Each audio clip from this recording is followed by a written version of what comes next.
Have you ever woken up in the middle of the night, your heart pounding, a strange feeling you can't quite place? Or maybe you've watched a loved one suddenly seem different, a momentary confusion, a fleeting blank stare. We often dismiss these little moments. We call it aging, tiredness, a bad day. But what if it's something more? What if it's the quiet, almost invisible, beginning of a stroke? A stroke doesn't always announce itself with a dramatic fall or a sudden collapse. Sometimes it whispers. It can start with a subtle weakness on one side of your body. Maybe your hand feels clumsy, unable to grip your morning coffee cup like it usually does. Or perhaps one side of your face feels a little numb, a little droopy when you look in the mirror. It could even be your speech. Words might come out jumbled, or you might struggle to find the right word. A word that was on the tip of your tongue just a second ago. These aren't just senior moments. They are potential signals from your brain, a cry for help that we absolutely cannot afford to ignore. Think of it like a plumbing system. Your brain is crisscrossed with blood vessels, tiny highways that deliver oxygen and nutrients. A stroke happens when one of these highways gets blocked by a clot, or worse, bursts. When that happens, a part of your brain starts to be starved of oxygen. And brain cells, unlike many other cells in our body, don't just get sick. They start to die. And they die fast. Every single minute that passes after a stroke begins, millions of brain cells are lost forever. That's why time is not just important. It's everything. The sooner you get help, the better the chances of stopping the damage and preserving brain function.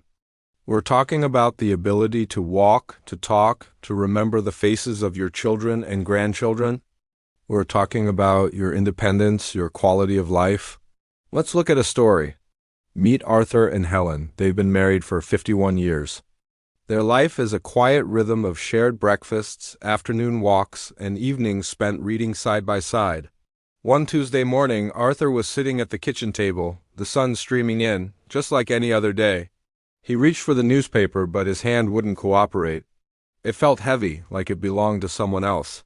He tried to tell Helen, but the words felt stuck in his throat, coming out as a garbled sound. Helen, thankfully, didn't hesitate. She didn't say, "Oh, you're just tired, dear." She saw his face. One side was slightly slack, his smile lopsided.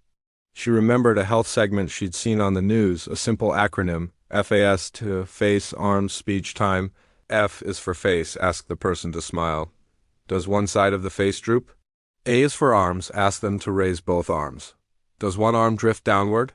S is for speech. Ask them to repeat a simple phrase. Is their speech slurred or strange?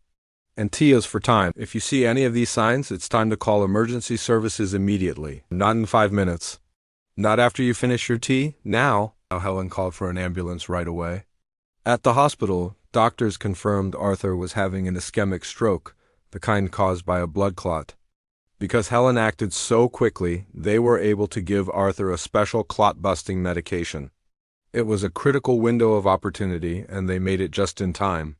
The road to recovery wasn't easy. There was physical therapy to help him regain strength in his hand, and speech therapy to help him find his words again. But because of Helen's quick thinking, Arthur is still here. He's still walking with her, still sharing breakfast, still living his life. His story could have been very different. If Helen had waited, if she had brushed it off, the damage could have been irreversible. This is the reality for millions of people. A stroke can happen to anyone, at any age, but the risk does increase as we get older. High blood pressure, high cholesterol, diabetes, and smoking are all major risk factors that can weaken our blood vessels over time. But here's the empowering part. Up to 80% of strokes are preventable. It's not about living in fear. It's about living with awareness. It's about making small, consistent choices every day that protect your brain's future. Think about your diet. Are you eating a variety of fruits and vegetables?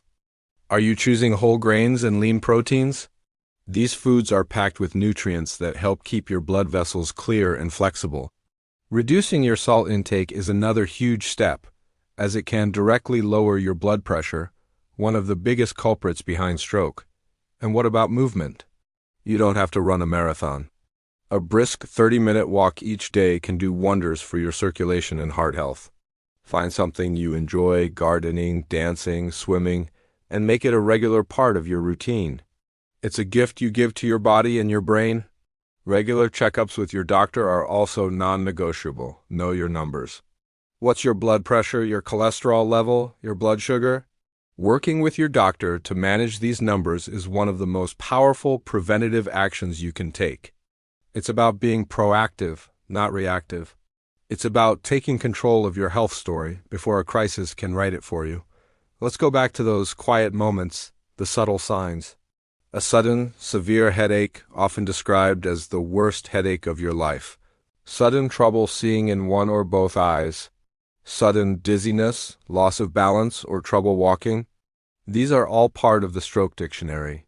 Your body is trying to speak to you in the only language it knows. Our job is to learn to listen. If you live alone, have a plan. Keep your phone charged and easily accessible. Have a list of emergency contacts posted somewhere visible. Maybe even have a daily check-in system with a friend, neighbor, or family member. These simple preparations can be life-saving. And if you are a caregiver, a spouse, a child, a friend, you are the first line of defense. Your awareness, your refusal to dismiss the unusual can make all the difference. Recognizing a stroke is not just about memorizing symptoms. It's about paying attention. It's about trusting your intuition when something feels off with someone you love. It's about choosing action over hesitation. The brain you save could be your own, or it could be the brain of someone who means the world to you. Learn the FAST signs. Share them with your family and friends. Talk about it. The more we normalize this conversation, the more lives we can save. A stroke is a medical emergency, but it doesn't have to be a tragedy. With knowledge, awareness, and swift action, we can change the outcome. We can turn a potential disaster into a story of survival and recovery, a story like Arthur and Helen's. Thank you for watching. Take care of yourselves and each other.